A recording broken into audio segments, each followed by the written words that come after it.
20 ans plus tard, personne n'a oublié le drame effroyable qui s'est joué dans une chambre d'hôtel à Vilnius, en Lituanie, alors en tournage dans le pays pendant l'été 2003.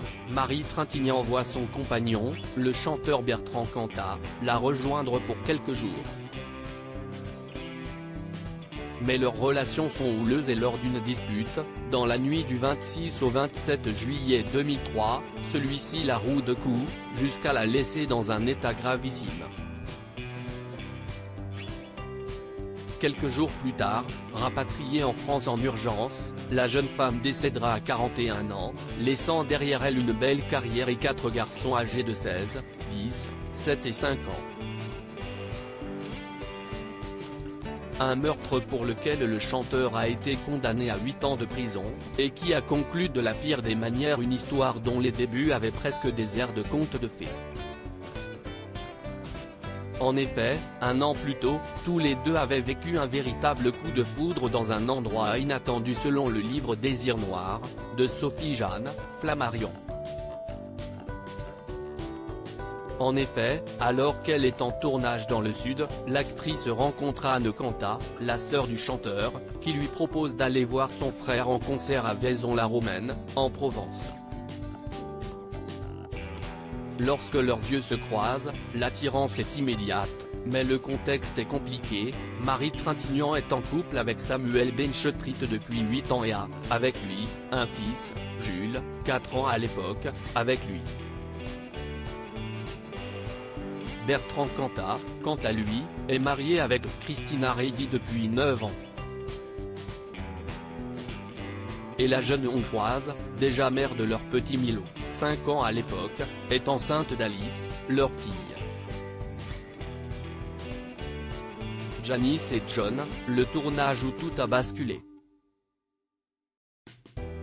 Mais rien ne peut combattre leur amour, la solaire Marie, selon l'autrice, qui transmet son goût de la vie, de la fête, de la famille sur ses tournages, craque pour Bertrand Cantat, notamment durant le tournage de Janice et John. Un tournage en famille, raconte un témoin du livre, qui se rappelle de ce moment un peu étrange.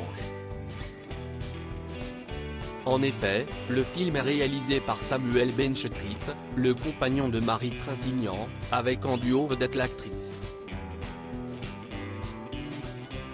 et son ex, François Cluzet. Jean-Louis Trintignant, le père de Marie, fait également partie du casting, mais selon le même témoin, personne ne se rend compte que le réalisateur et la comédienne se séparent. On a senti des petites piques entre eux mais seulement à la fin du tournage, explique-t-il. La rupture est pourtant bien consommée et quelques jours plus tard, les deux amants se retrouvent. Christina Ricci a accouché il y a 5 jours de sa fille, Alice, et écrit à Marie Trintignant pour l'en informer. La jeune femme hésite, quitte le chanteur mais finit par revenir avec lui.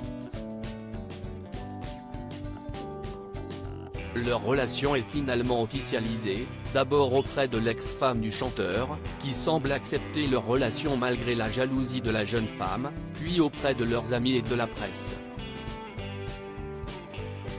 Mais très vite, une relation difficile apparaît, marquée de jalousie, de crise et de colère. Une histoire qui débouchera sur un véritable drame, la mort de Marie Trintignant, puis le suicide, toujours inexpliqué, de Christina Ricci en 2010.